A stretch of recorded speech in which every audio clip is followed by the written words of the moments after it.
Okay, so Prop 15. This increases funding sources for public schools, community colleges, and local government services by changing tax assessment of commercial and industrial property. Okay, so the quick summary is taxing such properties based on current market value instead of purchase price. The fiscal impact is increased property taxes on commercial properties worth more than 3 million, providing 6.5 billion to 11.5 billion in new funding to local governments and schools. So, what your yes vote means. A yes vote means that property taxes on most commercial properties worth more than $3 million, that's the key word there, worth more than $3 million, and commercial properties, other key word, would go up in order to provide funding to local governments and schools. A no vote means that property taxes on commercial properties that are worth more than $3 million would stay the same. Local governments and schools would not get new funding. So um, let's talk about the fiscal impact first. The fiscal impact this does affect taxpayers, but this affects taxpayers that own commercial and industrial properties only. This is not residential housing. This is not for those that live within the community. These are also not affecting small businesses. I'm talking about the small businesses where your property that you own is worth less than $3 million. So if you have a property and your property is worth less than 3 million, and you're a small business owner, it's commercial property, you are good. This does not apply to you. This only applies to the property values that are not at purchase price, but are worth more right now, worth more than $3 million for industrial and commercial properties. What are your thoughts, ladies? Well, I would love to learn more about, you know, what those assessments are, what buildings are in fact under that 3 million threshold, because even though 3 million sounds like a lot in our current housing market, and I mean, you know, our current real estate market, let me get out of housing and, you know, remind everyone this is commercial, 3 million does not go all that far. So I do wonder who is, you know, under that 3 million threshold and who is above it, because I suspect that even our, you know, small, you know, local strip malls in which many of our local small businesses are based, probably fall over that 3 million threshold. And I would worry that those costs would get passed on from the landowners, even though you know, the tenants in those buildings might not own them themselves, which, you know, perhaps, you know, one of the businesses, you know, in those malls have done well and own it. But even if we assume in the worst, you know, our worst case scenario, that most of these properties are being held by third-party investment companies, you know, large, you know, national level real estate holding companies or other, you know, private investors like that. You always worry about those costs getting passed on in the form of rent hikes, which would make it difficult for those small businesses, even though, you know, they've clearly tried to set a threshold here that would protect them. So I would want to know more on that side. Yeah. On the positive side, you know, I always want to increase funding for schools. We've done nothing but cut their budgets, cut their budgets, cut their budgets. So where do you find the money, you know, at the end of the day?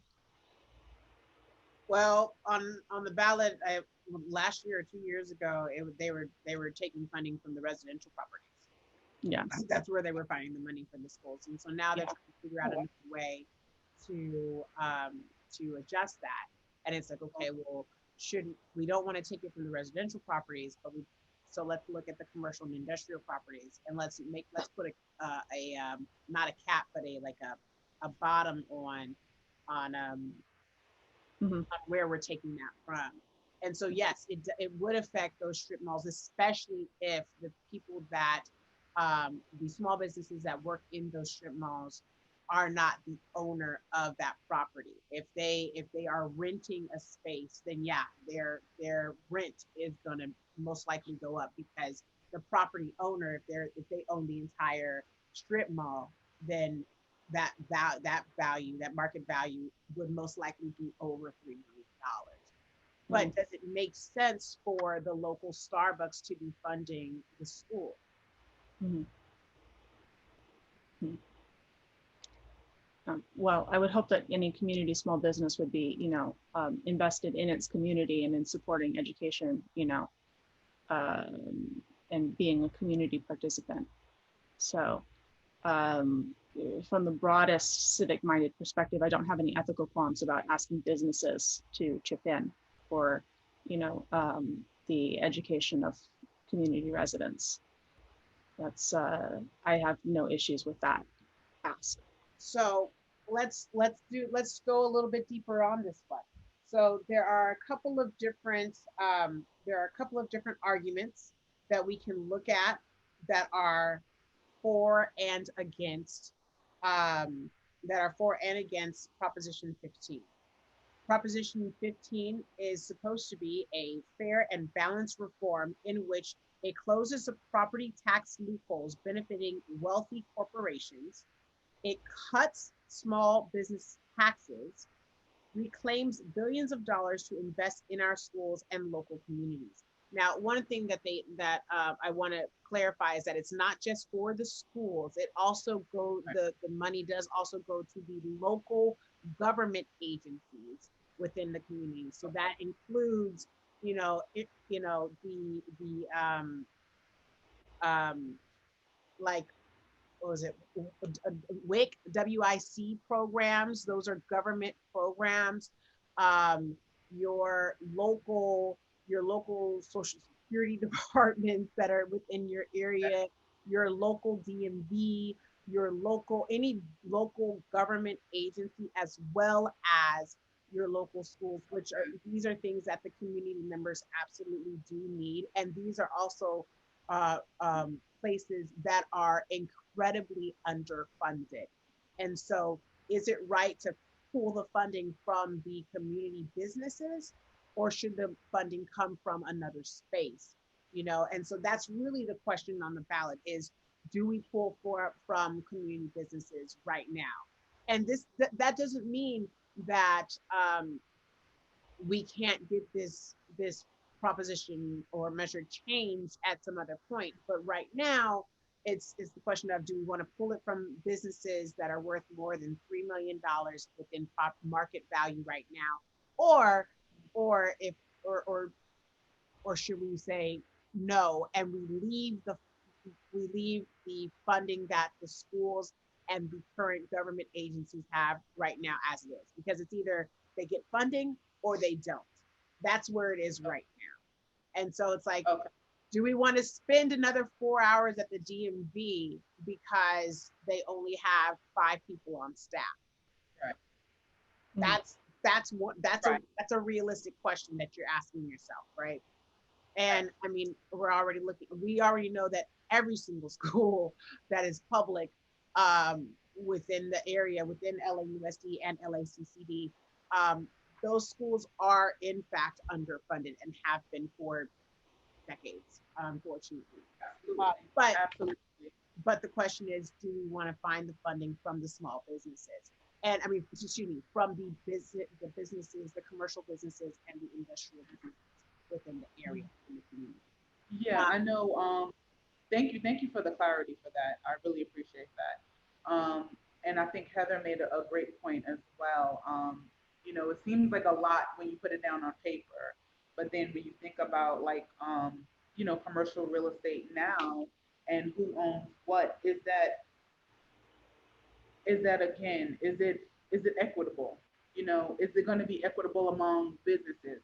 Are they going to really target, like you said, are they going to target all of the smaller businesses in a mall development versus like a Starbucks? Where are we going to really see the cuts? I mean, ultimately, it sounds really good because definitely social service, any kind of social service agency, even with pantries, especially at the height of COVID.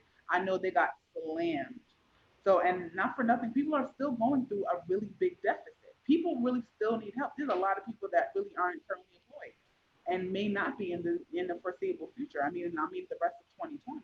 So a lot of families still need help. So I definitely believe if that, for increasing the funding so that people can have and people can survive. I definitely believe in that. Let's So get I'm for that. Mhm. I absolutely. apologize. What were we gonna say? No, absolutely. I agree with you. I apologize for cutting you off. Um, let's look. There's a couple of more things I want to add, though. Is that this proposition does not impact homeowners and renters. To be clear, the Proposition 15 exempts all residential properties maintaining full Prop 13 protections for both homeowners and renters. Cutting taxes for small businesses. Prop 15 protects small businesses and cuts their taxes by exempting businesses operating out of a home or business owning $3 million or less of non-residential commercial properties. So if they do have a commercial property, Mm-hmm. then it will affect them. But if it is a small business that's ran out of a commercial home, or if it's a small business and you own your property, then it does not affect you. Moreover, cutting business personal property taxes on equipment, computers, and pictures restores the balance of property tax. Since Prop 13 passed, the residential share of property taxes has skyrocketed from 55% to 72%, and the non-residential commercial share has fallen. Meanwhile, we taxpayers, citizens, are paying more in fees, fines, and other taxes. And so Property 15 is supposed to rebalance and rebalance the scales. That's what it's supposed to Okay. Okay. do. So I believe that as long as we can get some, as long as we can have enough help to, enough assistance to help those in need, I'm definitely for that. I'm definitely for that, for sure. now there are rebuttals. There are rebuttals to Prop 15. And so let's go into those rebuttals really quickly. Okay. And so some of these ideas are this. Californians will pay the largest property tax increase in the state of history, but again, this only applies to the commercial and business and industrial businesses. One thing that is true, reading the fine print here. One thing that is true, Property 15 will not solve today's budget deficits, and that's actually one thing that you were mentioning, Michelle. Oh, The nonpartisan legislative analysis says that most funding will not arrive until 2025, which is 5 years from now. Additionally, the California Assessors Association says that Prop 15 will cost more than $1 billion to implement, meaning deeper cuts to already stretched local government budgets. Um, some feel that Property 15 is misleading and lacks accountability.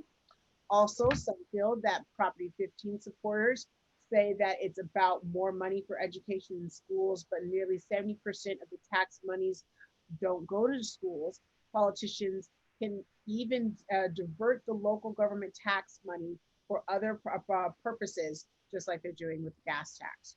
So, so there is the thoughts of, we do we want to fund the schools and government entities, is the funding actually going to those schools and government entities? And so that's kind of the rebuttal to Prop 15, and the lack of accountability for Prop 15. So there are two sides to looking at this measure.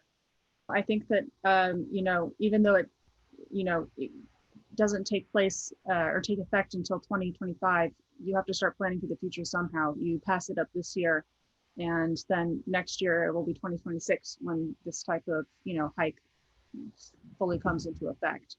So I don't see the time, while the timeline on it is, disheartening, I wouldn't see that as a reason not to vote for the measure were you so inclined.